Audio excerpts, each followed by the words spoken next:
Friends, did you know that some companies are hiding? Hiding from you and me. They're hiding from poor record keeping and responsibility. Well, those days are over. And Ghostbusters in Washington are bringing ghost companies to the front line. Shall we begin? From the trenches of trucking experience and the passionate heavyweight in the Truth and Broadcasting Network. Welcome to Truckin City News Frontline Podcast. Hosted by the most opinionated broadcaster on YouTube, Boss Man.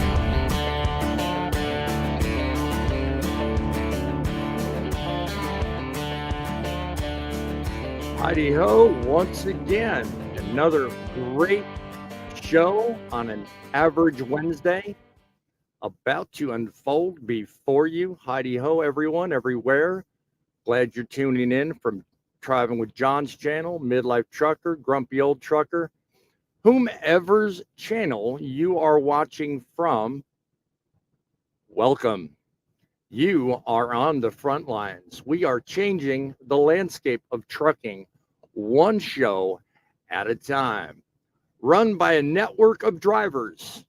Between me, John, Midlife, Grumpy, we are all passionate and believe in the power of the Truth in Broadcasting Network. That is my creation. That is my hope that one day we can make trucking great again. We're giving you the story and we're giving you the platform to sound off when necessary about what is needed to make trucking great again. It's pretty simple to do, actually. All you do is call our studio line, 860-785-3547. 860-785-3547. We allow you to get off the fence and stop complaining and actually make a difference. You can also leave a comment here in the chat.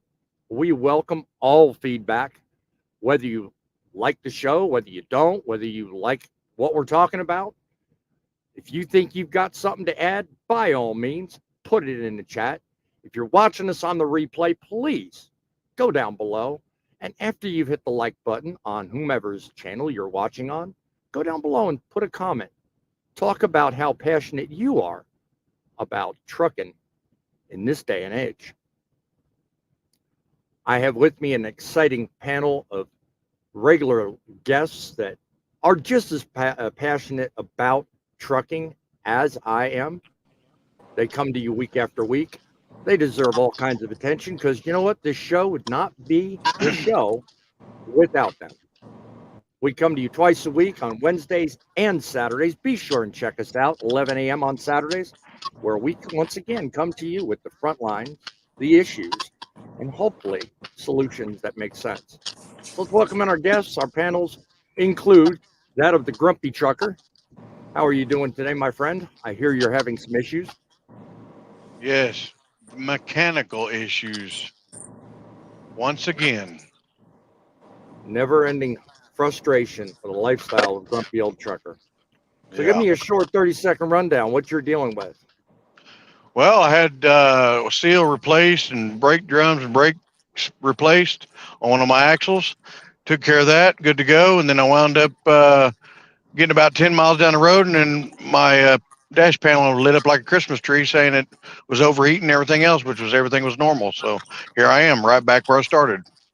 Mercy sakes, mercy sakes. Gotta get you some solutions there, my friend. Do I need to call your boss? I don't know if it would help or not. Well, maybe put him on the front lines. Maybe he'll buy better equipment. So how goes things with you there, Midlife? How's life in Midlife Trucking's world? Just taking a 34, trying to work on catching up some of these videos because, you know, I might be a few compensation videos behind. Oh, my. You can't get behind. Believe me, I know what being behind is all about. So, The users have let me know. Somebody else that knows about getting behind, at least a long time ago. How's like driving with John these days? I'm doing well. I'm doing well. I do have to say though, if he is midlife trucker, then I'm gonna have to change my name to teenage trucker. Teenage trucker. Okay, I'm More curious. like old goat. Why do you make that assertion, John? Well, he's calling himself midlife, but he's so much older than I am. So I must be teenage trucker then. Uh-huh. Okay. Now we're having the age war. Is that what we tuned into this show for? To have a numbers war? You know, because I think I've So got what? all of you beat here. Well, what would you call me? Seeing no, how I've been doing it almost 24 years. You don't have Yeah, well, you don't have trucking, midlife. yeah. Pete. Midlife's But older we're than all of talking us. about age. I think I've got all of you beat here. No, midlife's older than you. Is he? Yes. Yeah. And by the way, Grumpy, you'd be the baby trucker. So we're talking about age now, huh? Okay. We're making it good. I see. All right. Uh-huh. All right. Well, enough of the screwing around and making people wonder if they've tuned into the craziest show on the planet. Want to welcome our guests in the audience, Seven Seas Transport. Good evening. I'm glad you're watching tonight. As usual, he's usually the first one on board, so I'm glad you could join us. This Truckin' Life, howdy. I'm glad you're with us. Rockwood, Tennessee. I think I know about where that's at because I used to live not far from there. Sometimes I wish I was still doing videos and live cooking shows. Well, if you've got a talent, my friend, don't be afraid to show it off because in this day and age, that's something YouTube needs more of, people with talent. More drivers and companies got back to basic common sense. Yes, sir. That's hopefully one of the things we solved in this show. So, got to welcome somebody we all know, Alicia Moss, to the show. Hey, guys. Hey, girl. And all the what ladies out there. Also want to slip in a quick Heidi ho to the wife and children at home. I know my son's probably excited to see me every time I go live. So, and the wife is certainly behind me 100% on all this. So without them, this show would not be possible. So got to acknowledge them while we're taking that 5-second detour. I'm going to get onto the first thing on the agenda here. So just bear with me a second. The FMCSA chief has changed guard. We now have a fella not exactly somebody that's let me start over. Change of guard at the FMCSA. Department of Transportation has appointed a man named Vin White, the acting chief of artificial intelligence, as the new acting administrator of the FMCSA. White, who has over a decade of experience in the federal DOT under the Obama and Biden administration, will continue his role as AI officer while he's doing this, something he's been doing since 2021. This appointment, according to a news source I'm reading from, highlights an increasing importance in automation in transportation. The FMCSA has been without a permanent leader since the step down of the last lady. You all may remember her name. I don't, because I didn't do research on that. He's the third acting administrator this year. His expertise in AI could be valuable as driverless technology advances.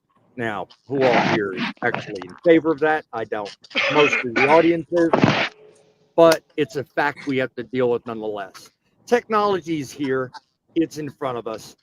But my question is, and this is where you and the audience can put your opinions in, and we're going to explore a little bit about this moving forward. But is the FMCSA now, because of this new leadership, in better hands, or are we in trouble?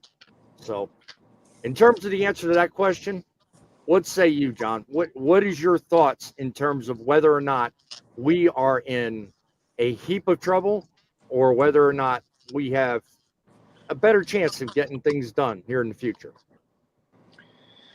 Well, as with any government agency, I don't think anything ever gets done, especially not quickly. I don't think a change of guard means anything, honestly. I don't care AI or non-AI. This guy is no different than any other bureaucrat that tells us how to live our lives. So, Yeah. sorry. No, Not hey, not good news coming from John tonight. well, I mean, your opinion is just just as valuable as anybody else's. I mean, I've seen some good positive feedback coming, not so recently, but it kind of gives me pause. I have to wonder. Now, as with any bureaucracy, there's always going to be issues. I live by the show me the money code. When they start making better decisions and start doing things that favor us, then I'll start saying yes. But until then, nah. Well, hang on tight, those in the audience, because we're about to highlight a story that kind of, I think, steers in that direction. But I'll let you, the audience, be the judge of that. What do you think, Grumpy? You think we got better days ahead, or do you think this spells kind of a recipe for disaster? Well, I kind of agree with what John just said. We're going to have to test the waters with him because, I mean, until he proves something, there's no really telling. I mean, because you can stick anybody in an office, and as long as they push pencils just right, they're there. Yeah. Well, I mean, the guy does have quite a dossier of experience, not just with what he did with the Obama and Biden administration, but he does have other criteria that gives him kind of a leg up. Now, mind you, it is AI generated. He's more the technological side, with his expertise. But it once again goes to, I've always said, and I'm sure that probably the next guest talking about this is probably going to agree with me. We do need some people in leadership that have experience in trucking. My God, they keep throwing these people with all these different titles and all these different responsibilities. When are they going to put a trucker or someone familiar with trucking behind the helm of an important agency like the FMCSA? What do you think, Tom? Why do we need to put somebody who's a trucker in charge of it? Do you want him to think like a trucker or think like a businessman? Do you want him to think like you're looking at things from a safety and a management perspective, or do you want him to think like a trucker? I want somebody to put in rules and laws that favor our industry rather than just those that are lining his pockets and say paying him donor special privileges and, okay, what can you do for my corporation? Let's not worry about the small guy. What do you think about that?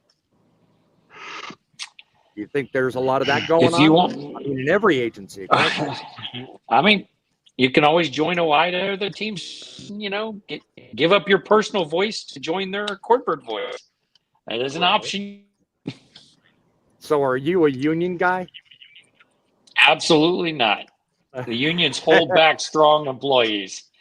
I think that we want people who can manage well at the top. We want people who understand how to get things done and not to let all the rules get in the way of getting things done. The problem we have is if we get the truck drivers up there making the rules, they're going to say, well, you can run 24 hours and that 10-hour break. The problem is every rule you make doesn't just apply to you. It applies to that guy who just got out of truck driving school, who's got no experience, can't tell you when he's too tired to drive, and is afraid to tell his dispatcher no. So the rules have to apply equally to everybody. And the problem with that is they're not, the people who are veterans aren't going to like them. Yep. And I'm not a veteran. I'm a rookie. Yep. Not to throw a whole stick in the whole point of this live, but I've always thought, why on hours of service don't they have graduating levels? When you come out of school, maybe you can only drive 10 hours a day and blah, blah, blah, blah, and then graduate it. Like once you get to like 10 years of driving, when you're tired, and you're not going to tell someone's not going to tell you to drive when you're tired. You're going to pull over and take a break when you need to take a break. Like, I don't understand why the hours of service isn't graduated by experience. I don't know how you would oversee that, but that's probably, I think that would be better than what he's saying. Give everybody roles. One reason it's not is because you got those guys who think they can drive super trucker style. They can drive 20 hours a day, and they take them little white pills. And you remember all the truck stop things they used to do, 4 log books.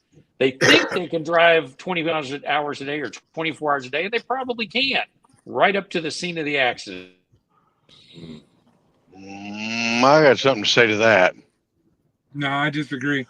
I think when I was new, I shouldn't have been driving 11 hours. And now that I've been driving long enough, I think I could easily drive 12 to 15 hours. But I know the line. I know where to stop. Mm-hmm. Yeah. What you got, Grumpy? Well, I do agree that we need someone that has experience and professionalism in driving in office. Like myself, if I could get in there, I would, because I mean, I try to do it by the book as best as possible. I don't think that we should run too many hours. We should be keeping them at around 10 hours, find a place to shut down. You know, yes, we can run up to 11, but there's no sense in it. Why run it all out? Let me interrupt for a second. Hey, boss man, I think you have an emergency going on. If you want to I jump saw I saw that, and I've already addressed it. I'm waiting to hear some. So we'll just keep gonna going. say, because Unless, if you want to jump out and we can continue without you, I mean, you can just stay backstage. No, I got the messages going on here. That's why I'm distracted, but you know, I'm Okay. monitoring what's going on. So I thank you. Okay. We'll be good. I will let you If know you ever if I want to gotta jump backstage, out, we can cover it. But I okay. got you. I got you. Yeah, Right. I certainly thank you. Yeah, I mean, I'm all about supporting the home situation and all, but I'm not going to jump. Yeah, if you can hear me, Mama, popsicles will work too. Yeah, but I'm not going to sell myself short and be useless to her either. So Yeah. but thank you. I mean, that right No here, problem. folks, right here, folks, is what I talked about earlier. You know, a network of people that together, based on familiarization, like-minded goals, and a well-rounded amount of respect. This is what it's all about. That's why I run this, and that's entirely why I enjoy doing this. Now, I've got a couple of more backstage guests, I think. Somebody with an unknown number. Let's take on an unknown guest with the title 9742. I want to see what this is all about. Welcome, my friend, to the show. You have a letter J. Introduce yourself and tell us what you got to add to the show. I appreciate you stopping by. If you want to be part of the show, you got to speak. You got to say something. Whoever 9742 is, you got to say something, my friend. Nope. Doesn't look like he's willing. So I'll tell you what. If you guys want to join the show, you click that StreamYard link and you authenticate yourself. You make sure you got your microphone set up and you got at least a camera or some sort of way of letting me know that you can't be shown on TV. I'll bring you on, but you got to speak. You've got to talk. You've got to do something, because if you don't in about 5 seconds, you're gone. You're out the show. Sorry, I don't have time to mess around. This is an important show, and I'm not going to play games with it. So Here's the other one. I do not mind people clicking that StreamYard link and becoming part of this show. Or you can look down below and you notice I got the studio line. You're welcome to call that line and we'll entertain whatever you've got to say. You just got to speak up. So anyway, I'm going to move on to story number 2, because I think story 2 plays into story 1. We've got new leadership. We've got a lot going on with the FMCSA. But if you ask me, it looks like we're headed in somewhat the right direction. And here's why. Involved in this horrific crash called Monique Trucking, and they're based in California. So since the June 11th crash in Conifer, the Federal Motor Carrier Safety Administration has been investigating and determined that Monique Trucking is an imminent hazard to public safety. 15-page order was issued to Monique Trucking just days ago, shutting down that business effective immediately. It goes on to say the company is egregiously non-compliant with safety standards and regulations and was cited with serious violations. The investigation found the following following violations: that Monique Trucking didn't have an alcohol or drug testing program in place for its drivers. The company failed to make sure drivers were qualified with proper licenses and training. And Monique Trucking did not have a system or even a log tracking drivers' hours. And the company also failed to inspect vehicles on an annual basis. Investigators say Ignacio Cruz Mendoza lost control of his trucks, sideswiping 5 cars as he tried to pass them, and ended up jackknifed across the highway, spilling his load everywhere. 64-year-old Scott Miller was killed in this crash, and family says he was an awesome grandfather and they just want justice.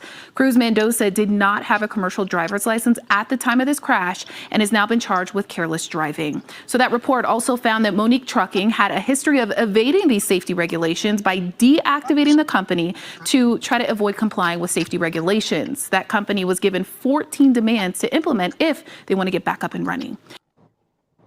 Now that right there highlights a couple of key points I want to make sure everybody here knows.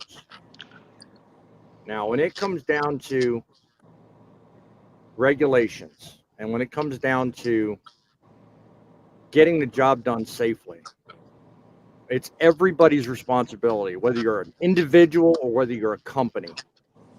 You got to follow the rules and you got to do what's right. Okay? We already know the basic story, so I don't have to run through that again. But I will add this. The FMC's investigation revealed a laundry list. You saw it there. We're talking about maintenance. We're talking about safety measures. We're talking about just the basics of hiring people that are qualified to do the job, and a total disregard for drug and alcohol testing. All right. The man that run the company even admitted to tossing away paperwork that was, in his words, something nobody keeps anymore. The company dodged oversight, but this time the FMCSA caught up to it. They actually figured something out. They actually did the job they're supposed to do. So how do you think, if at all, the recent changeover in leadership has affected what we're seeing on screen right now? Do you think that has anything to do with it, or do you think that this was just a lucky find? I think. What do you guys think, John? I actually, from watching that clip, this is what I'm going to say. It's sad that had to happen in order for them to find all of that out. Mm-hmm. That's all stuff they should be checking ahead of time. Safety scores, if they're not getting maintenance on their that's all stuff that should be checked ahead of time for a carrier. Mm-hmm. And it used to be, and they've gotten lazy over the last few years and just not doing the normal and like dropping inspections and stuff that they used to do. That's part of the problem. And I don't know if a new person running it, experienced or not, I mean, I don't want to turn this political, but I mean, look at politics as a whole. Just because someone had bunches and bunches of experience doesn't mean they're going to be great in office. It's the same as this guy. He might have bunches of experience, but what he's going to be able to do with it, like I said, show me the money. Cruz Mendoza will probably spend a large amount of time, a large amount of time in jail, probably because he killed somebody. But that's only part of it. I mean, number one, he shouldn't have been behind the wheel of the darn truck to begin with. And the company. But it all comes down to, what's that? The company shouldn't be in business. Exactly. Well, that's where I was going with that. I mean, it really shouldn't have happened, just based on the fact that the hiring process and just the overall management of the company was lacking from day one. I mean, just everyday, ordinary things that you and I take seriously. It's like 7 C's. He says all these violations, but yet they're still giving him another chance. Well, I mean, that federal order that news reporter just highlighted says that company anyway will not get another chance. They're going to have to go through a serious laundry list of things, and they'll be out of business for a while, if ever even getting the business back again. I mean, what are your thoughts, Grumpy?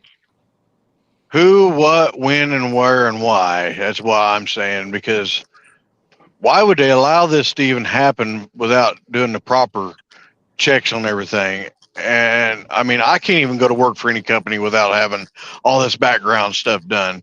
I mean, this is uncalled for, ridiculous. Yeah. It should have never happened. So whatever happens to that driver, to be honest with you, I feel for him in a way, but at the same time, I don't, because he knew all the consequences. The company knew the consequences. So I hope they go for it big time on that company, because they deserve it. Yeah. I mean, this is ridiculous. That should never have ever been let happen. Period. Exactly. Tom, you think the change in leadership that we talked about in the first story has anything to do with this? And do you think we'll see more of this? I don't believe that it has anything to do with the change in leadership. I think that the people who are under that leader, they're the people who actually were running the show. It's not the guy at the top that's running it. That guy at the top is the one who reports to the director of DOT. They are not the secretary of DOT.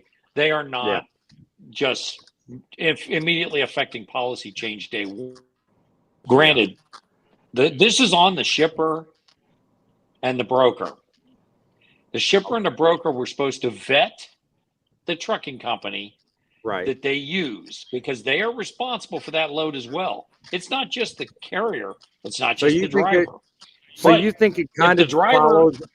So you think it kind of follows the conversation we had last week, where the shippers bear more responsibility than even those on this panel think they do? The shipper or broker. Now, if the shipper vetted a broker, they obviously need to start vetting their broker a little better. And the broker vetted the carrier. They clearly need to vet the carriers better. But here's a bigger thing. If this guy is the right flavor and the right politics, and he gets 110 years, we're going to have a whole bunch of people come out and say, oh, he should not get that time.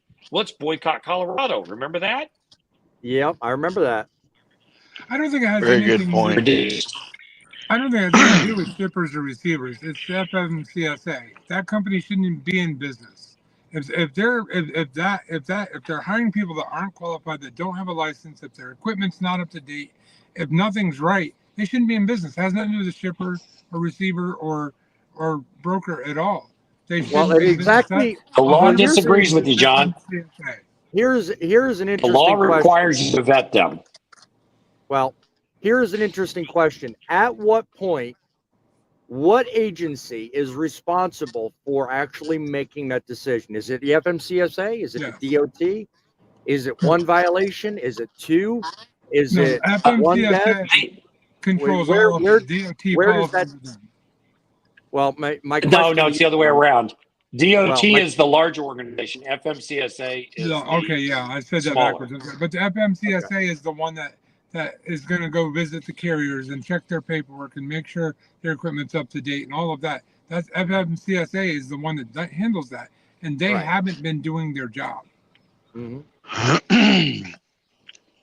I'm Gary. My Cook question makes you wonder how many people are driving a commercial vehicle without proper qualifications. It certainly does. Exactly. But again, and I go back to the question between the two of you just a moment ago. Tell me, just so the audience has a better idea, maybe they disagree. If so, put it in the comments. At what point does it become necessary to actually make the decision that person can't drive or that company cannot operate? And who makes that call? Is it the DOT? Is it FMCSA? Who's the one? And at what point do they actually say, you know what, enough's enough? Well, there's already rules in place that if your safety score isn't where it needs to be, they will shut you down. The problem is they're not enforcing it, and they're not double checking on things. That's the it's the FMCSA is the one that has those standards. Now, do you think that goes part and parcel to the comment I made that Tom and I talked about at the start of this segment, where I said maybe it would benefit the trucking industry if we had a leader or set of leaders at these outfits that have actual experience, that knows what it means to run a safe company, to have a better and more appropriate CSA score, rather than let violation after violation after violation stack up. Because right now, these people that are running these outfits, They're not truckers. They're lobbyists. I hate to They're be so corporate negative. executives. I hate to be Okay. so negative, but it's whatever back pocket they're in. If they're in the back pocket of the mega carriers, they're gonna do things that help the mega carrier. I hate to Right. sound like that, but that's just the reality of the world we live in. Right. Okay. Right. Well, boss man, think of it this way: if you're a one truck carrier and your driver gets pulled over, or maybe a two truck carrier, and your driver gets pulled over and gets 9 violations on the side of the road. He was speeding, he was in the wrong lane, he failed to signal lane change. He gets a whole list of gets put out of service. You're now 100% out of service. Mm-hmm. On the other hand, Swift gets 100 violations a single day. And I just use Swift. I'm not picking on them. I'm just saying they're one of the largest, or UPS or FedEx or Landstar. They get 100 violations in a month. They're still running a growth percentage and they look good. Now, that's why it's on, and we are every step of the way is responsible because they're all parties. So every one of them has to be responsible. The shipper's got to make sure they're using a broker that's reputable, and the broker has to be sure they're using reputable carriers. Right. And if they're not, they wind up being a party to the lawsuit. Well, yeah, they're all to blame, but in trucking, when you're talking about a carrier that hires a guy doesn't have a license and their equipment's not up to date, that's FMCSA. But yes, legally and for a lawsuit, he is 100% correct. All of them are liable because none of them did their jobs. Right. Well, I want to know is how did they get a damn DOT number to operate if they didn't have all the stuff set up? A system or even a log tracking drivers' hours. Technical difficulties. You do not have to have a CDL to get a DOT or MC number. No.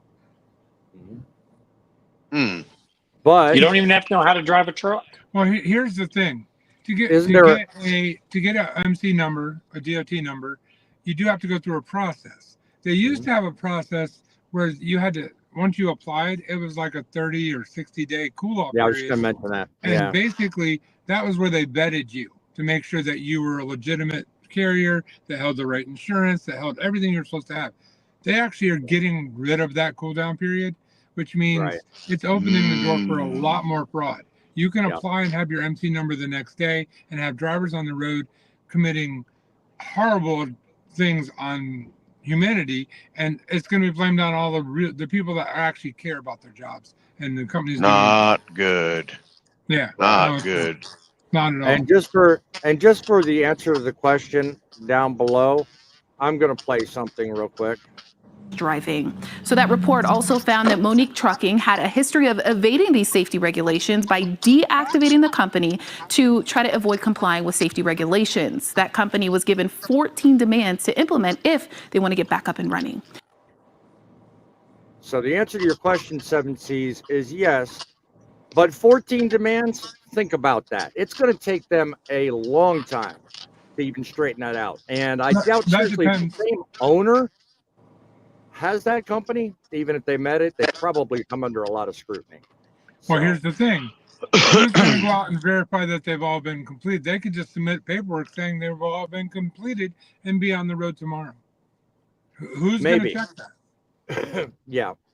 Well, I see his concern, and it's mine too. I mean, because honestly, if they're hiring unqualified people, if they're not drug testing, if they're not maintaining their vehicles, they're going to do it again. You know, the end of the day, you know, the whole purpose behind the safety recommendation system we have in place today is to learn lessons, you know, and to operate safely. Well, you know, also those things, you don't need to be in business. Also heard her say something about that they weren't in compliance with the electronic logging device either. So, I mean, who's at fault there? That's a major one. Yeah. So, yeah. Larry Schmidt adding to the conversation. He says, in some vehicles, you can drive if you own the vehicle. Without the same license, a hired hand has to drive the same vehicle. But who is hiring people that don't have qualifications?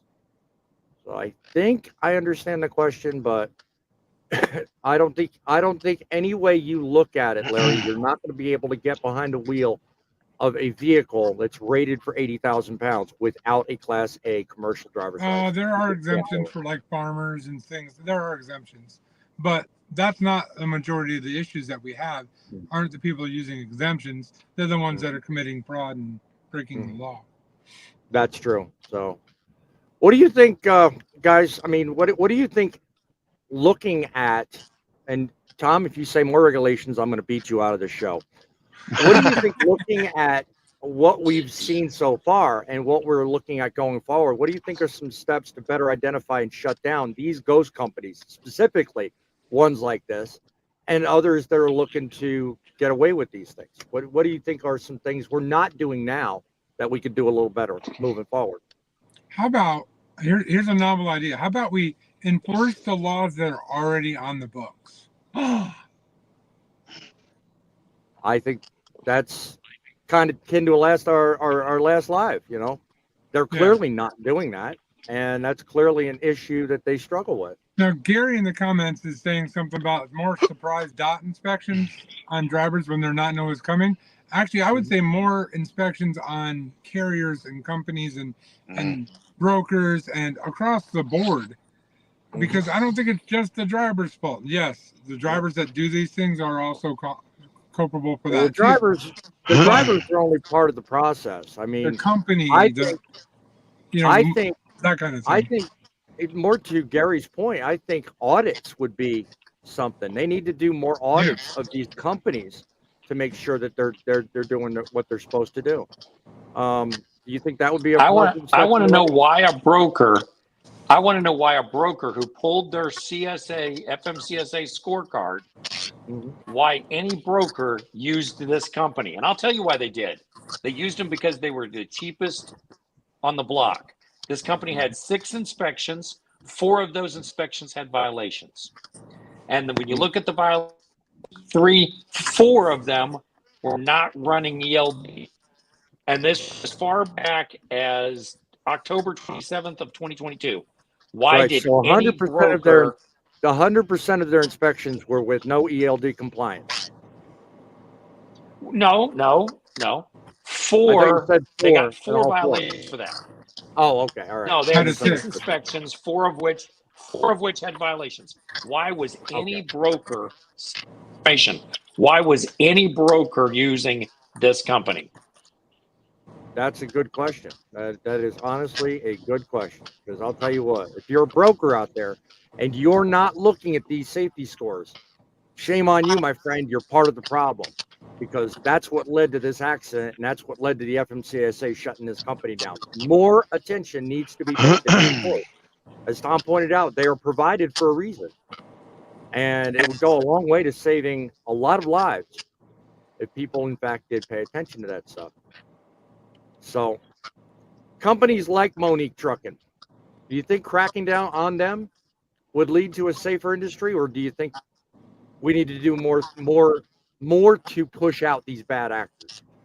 I mean, you just mentioned, Tom, brokers. That's a large part of it. But you know what? Some people are looking for a quick buck, so we can't count on them. So, aside from what I just mentioned, what else could be done? I mean, do we need? Well, to say it. If you or I go down and we get our DOT numbers and we decide we want to work, we call we're studying brokers TQL and all these brokers that will take people who only have 6 months experience or less. Okay, there is no reason that a reputable broker would have used this company. None. Because when you look at their history, come on, 4 out of 6 inspections. Yeah, they only had 1 crash, which is the one that just happened. But the fact that 4 out of 6 inspections they failed, and when you look at what their failures were for, there's no reason you should have been using them. Here is an interesting question. And they only have 2 trucks, by the way. They have 2 trucks. Right. Now, take, for example, a new company that you just mentioned. If you go down to get your MC number, you got to go through hoops. There are a lot of companies out there that will not even touch you if you're a new MC number, if you're a new DOT number. You have to wait. I think some companies require a full 365 days. Some will give you 6 months. Others, it's different time frames. But for the most part, it's really challenging as a new carrier to even get a relationship with some of these brokers to begin with. What would you think if I suggested that possibly streamlining that process and making it easier, but at the same time, a little bit more stringent on the safety side would make a difference in this case? I don't know if you follow my thinking, but a lot of people are struggling, and it's leading to the very scenario you're talking about, Tom.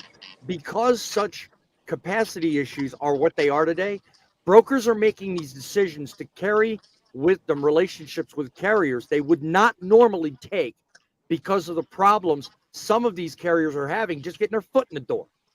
So if the system's tweaked a little bit, do you think that might help?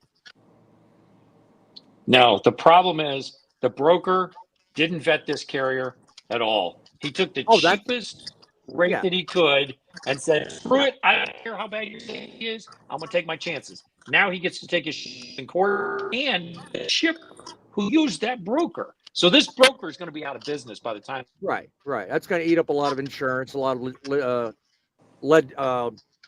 what's the real word? Court time. Anyway, all I'm saying is if we approach the problem from the back door rather than from face up, I think there could be a lot of room for improvements just in this problem alone. Because right now, take, for example, just Truckin. If any of you follow him, he made a big deal for the largest amount of time. Certain apps he tried qualifying, he'd send in his carrier packet, and they just refused to work with him because he wasn't legitimate enough or worked long enough or whatever. So that got me thinking, well, if it's so damn hard getting into the business and establishing these relationships, is it any wonder these brokers are doing just like this fella did? And they're saying, you know what, I don't care about it. I just want the load covered. You know, if one problem By the way, the driver didn't speak solve English. I've One of their never had violations was the driver could not read or speak English. And the There you second go. one was driver doesn't have a valid CDL. And third was driver operating without a CDL. That right there should have been enough to say, nope, Exactly. never using that company. Yep, exactly. And those violations, the very first one of the driver not having a CDL was October 27th. We're talking about a company with two trucks. Wow. This is not some mega carrier. Right. This isn't Super Ego. Yeah. But it looks like they're a relatively new, maybe less than 3-year-old company, right? Yeah. Yes. They founded their company in October in 2022. They got their first inspection October. They founded the company in April. Yeah. So well, here's the thing. Go ahead, John. The way our system is set up, that exact company can have a new MC number and be running tomorrow. Yep. Just like pointed out to your right. It happens all the time. And it's part of, I guess, one of the shows I did, was it 2 weeks ago, talking about carrier fraud and broker fraud. I mean, you know what? As quickly as somebody gets into trouble, they go right back out the door. They walk in the front door. They act like there's somebody new numbers, new everything, and boom, they're back on the road again. And you know what? Nobody ever questions it. You know, and it's something I think the industry needs to pay a lot more attention to, because otherwise, you know, you're going to have more problems just like that. Just like 7C says, a freight hookup. 3 strikes and companies should be shut down. Think about that. I mean, how many of these, you know what, come to think of it, when you fill out, good point, by the way, Gary, when you fill out a DOT application form for your MC or your DOT application, don't you have to put your social or your EIN number? I always thought you did. You can get another EIN number in 15 minutes. Yeah. I was just probably say EIN numbers are a dime a dozen. Yeah, but those EIN, Tom, correct me if I'm wrong, aren't those EIN associated with your personal social though? No, they're not. No. Well, because I know mine was when I ran. That's because you had a sole proprietorship. The problem with 3 strikes. I actually did an LLC, but all right. The problem with 3 strikes and a company should be shut down. If it's a smaller carrier, I could kind of see that. But you get a company like Swift or FedEx or UPS, they're going to get 3 strikes in an hour. So many trucks on the road, that would never work. Yeah. I hate to true. say a it sole like that. proprietorship, an LLC is still a sole proprietorship. A sole proprietorship means you're the owner and the person running the company. Yeah. Oh, okay. Yeah, because I dabbled in that to get the That's why YouTube yours was part tied to your started. social security company. Now, And if Oh, you'd okay. have had an S corp, it would not have been. And Okay. an LLC is only for tax purposes, really. Really, yeah. God, people got to learn how to back. Tom, you want to get drone footage? I mean, you come over here. This fella's about to take out a front bumper. I told you that would be an interesting place to park. All right. Everybody will be good to know the emergency seems to be working itself out at home. So I feel a lot better. I'm watching Right. that come across my screen. So no one has to worry, at least so far. So I will be in charge of that momentarily. Hey, look, I mean, you know what? Safety's a big thing. I mean, if you guys haven't figured that out by the run of shows I'm doing, I'm kind of a big guy when it comes to safety. Dude, you're gonna Mhm. flash, bang. I'm waiting. If you hear a large bang, you'll know what it is. 'Cause I'm Hurry, watching. quick. That's good footage. Yeah, right. Camera's not pointed in the right direction. John will swipe that up in a heartbeat. Right.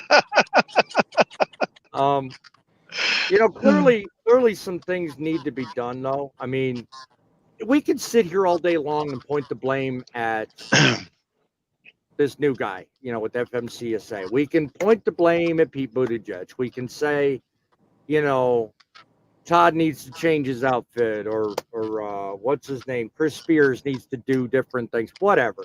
I mean, you know what? We can sit all day long and blame the leaders, but a large part of it is us. You know, I've said a while ago, and I stand on this principle. It always starts and ends with you. Guys, I have to check out. All right. John, I appreciate you being with us, buddy. Thanks for having me on. I really do appreciate it. I'll talk to everybody later. We'll see you next time. All Always right. remember I'll put a truckers good. are people too. I was just going to say that. God bless you. Thanks for joining us, John. All right. Now, I mean, when it comes down to it, you know, it starts and stops with us. I mean, you're probably not going to understand this show if you don't understand English. I could sit here all day long and say that's part of the problem, but it really comes down to each individual behind the wheel, whether you speak our language or you don't. The decisions you make, the choices you make, what companies you work for, what principles they demonstrate for safety matter. And I think a lot of can be said for that, because a lot of people just don't care. It's a job. And as long as they get paid, whether it's under the table or not, that's all that matters to them.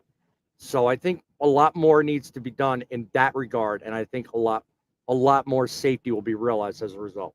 What do you think, Grumpy? Well, I agree. I mean, a lot more checking needs to be done instead of just giving numbers out and saying, here you go, start delivering stuff. You know, that's kind of like giving my wife a license and saying, here, get behind the wheel of the big truck. That'll never happen, well, of course. But yeah, that's my point. You can't just throw anybody, you know, the keys to the trucks and expect them to be safe. It just don't work that way. Yep. Good parting thought to move on. Tom, how many tickets can a CMV driver get before they lose their CDL? They're all weighted. They're all weighted differently depending on what it is. Mm-hmm. And getting CSA points does not cost your CDL. You lose your CDL by getting the points put on it by the state. The tickets result in that. However, keep in mind when it says that they had 2 violations, if you look up their violations that they had for this one, again, it says part 393 and 396 that they didn't have their vehicle maintenance standards. Was that a light out? Was it improper dunnage? You know, come on. We don't know what those are until we go and look at the actual case of what happened here.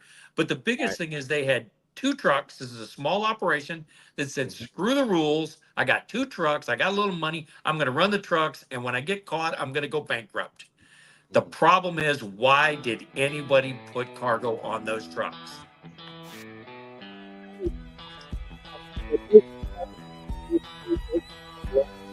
Trying to answer.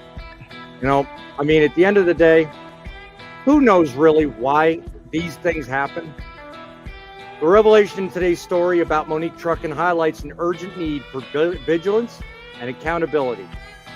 I, for one, say it's about time we do more, we pay better attention, and we keep the pressure on to continue this trend and get rid of these bad actors.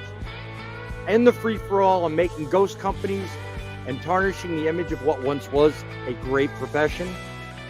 I think it's high time we get on the stick. Continue to support our channel, like this video, go down, support your local creator, Driving with John, Midlife Trucker, Grumpy Old Trucker. All these people work hard to bring you the best in content. I want you to support them, me as well. It's the trucks that make the world move, but it's you drivers that make the difference. Unless and until things change, we'll be here talking about the issues, giving you the voice. Until that day, keep the faith, keep it real, and keep it rolling.